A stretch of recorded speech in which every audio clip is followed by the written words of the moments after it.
عملی پہلو سے مراد یہ ہوتا ہے کہ انسان میں دو طرح کی خوبیاں ہوتی ہیں. ایک سلبی خوبی ہوتی ہے یا منفی خوبی کہہ لیجئے، یعنی اس کے اندر نفی پائی جاتی ہے، اور ایک خوبی وہ ہوتی ہے جس میں عمل پایا جاتا ہے. کیا پایا جاتا ہے؟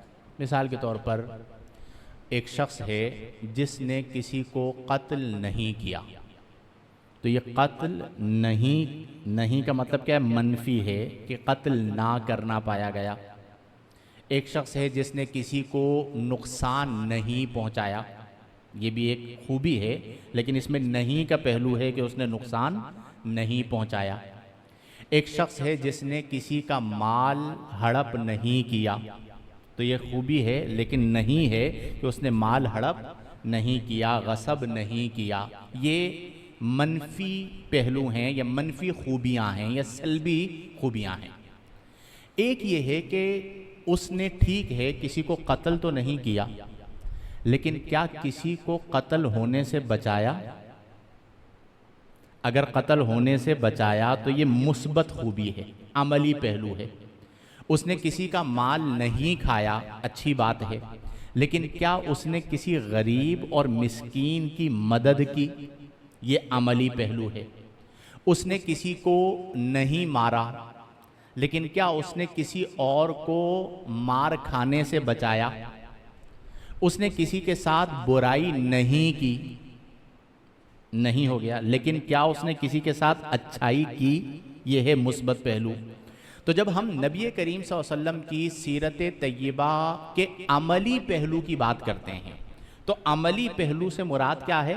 کہ آقا کریم نے اپنے عمل مبارک کے ذریعے ان لوگوں میں جو کہ اعرابی تھے، بدو تھے، کفار تھے، مشرکین تھے، ان کے ساتھ آپ نے کیسے اخلاق سے پیش آئے کہ وہ لوگ آپ کے قریب آ جائیں. تو آج ہمارے معاشرے کے اندر ہمیں عملی پہلوؤں کی طرف توجہ کی ضرورت ہے کہ نبی کریم کی سیرت کے ہم عملی پہلو کتنے اپنا رہے ہیں. ہم کسی کو قتل نہیں کر رہے، لیکن کیا ہمارے معاشرے میں ہم کسی کو قتل سے بچا رہے ہیں؟ ہم کسی کے ساتھ برائی نہیں کر رہے. آپ نے کہا ہوگا، دیکھا ہوگا، بعض لوگ یہ کہتے ہیں کہ میں نے تو آج تک کسی کے ساتھ برائی نہیں کی، ٹھیک ہے، میرے ساتھ ایسا کیوں ہو رہا ہے؟ آپ کے سامنے کسی کے ساتھ برائی ہو رہی ہے تو کیا آپ نے اس برائی کو روکا؟ اس برائی کے اس تک پہنچنے سے اسے باز رکھا؟ تو یہ وہ عملی پہلو ہیں جنہیں ہمیں اپنانے کی ضرورت ہے.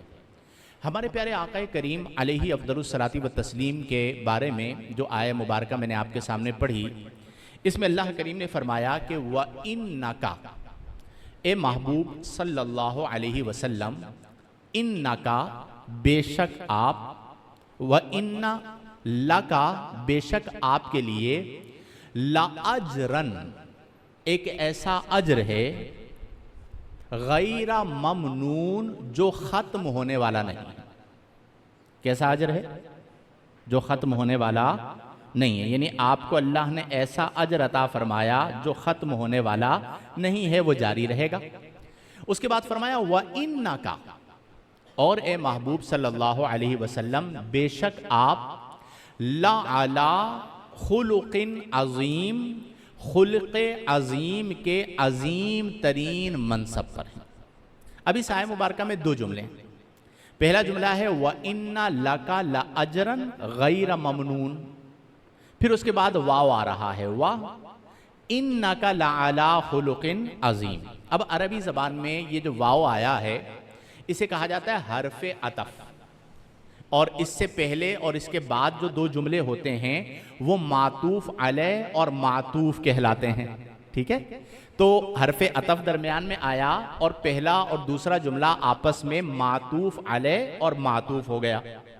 لیکن مفسرین یہاں پر ایک اور بات بیان کرتے ہیں، وہ کہتے ہیں کہ یہ جو آیہ مبارکہ ہے نا، وَإِنَّ لَكَ لَأَجْرًا غَيْرَ مَمْنُونَ، وَإِنَّكَ لَعَلَىٰ خُلُقٍ عظیم، ان دونوں آیتوں کے یا ان دونوں جملوں کے درمیان جو تعلق ہے وہ دعویٰ اور دلیل کا ہے. وہ کس کا ہے؟ دعویٰ ہے ایک، اور ایک دلیل ہے. اب اسے سمجھیے کہ دعویٰ کیا ہے اور دلیل کیا ہے. دو جملے ہیں. ایک جملہ کیا ہے کہ محبوب صلی اللہ علیہ وسلم آپ کا اجر ختم ہونے والا نہیں. دوسرا جملہ یہ ہے کہ آپ خلق عظیم کے عظیم ترین منصب پر ہیں۔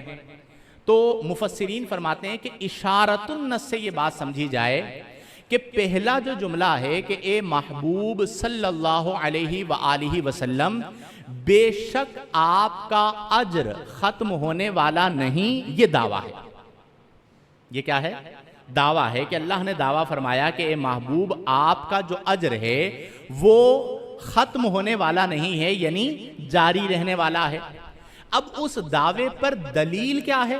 تو اللہ نے فرمایا وَإِنَّكَ لَعَلَىٰ خُلُقٍ عَظِيمٍ، اس کی دلیل یہ ہے کہ آپ کا اجر اس لیے ختم ہونے والا نہیں کہ آپ خلق عظیم کے عظیم ترین منصب پر ہیں۔ آپ احباب کو میری بات سمجھ میں آئی عرفان؟ کہ ایک دعویٰ ہے اور دوسری اس کی کیا ہے؟ دلیل۔ تو اللہ نے فرمایا، ان کو بٹھا دے بیٹا، وَإِنَّكَ لَعَلَىٰ خُلُقٍ عَظِيمٍ، کہ اے محبوب صلی اللہ علیہ وسلم آپ خلق عظیم کے عظیم ترین منصب پر ہیں۔ اب آقا کریم علیہ افضل الصلاۃ والتسلیم کے جو خلق عظیم ہیں وہ کیا ہیں؟ آقا کا خلق عظیم کیا ہے؟ اس کے بارے میں حضرت عائشہ صدیقہ ام المؤمنین ہماری پیاری ماں رضی اللہ تعالی عنہا سے پوچھا گیا کہ وَإِنَّكَ لَعَلَىٰ خُلُقٍ عَظِيمٍ، تو آقا کریم کا خلق عظیم کیا تھا؟ آقا کریم کے اخلاق کیا تھے؟ تو حضرت عائشہ صدیقہ رضی اللہ تعالی عنہا فرماتی ہیں کہ کیا تم نے قرآن نہیں پڑھا؟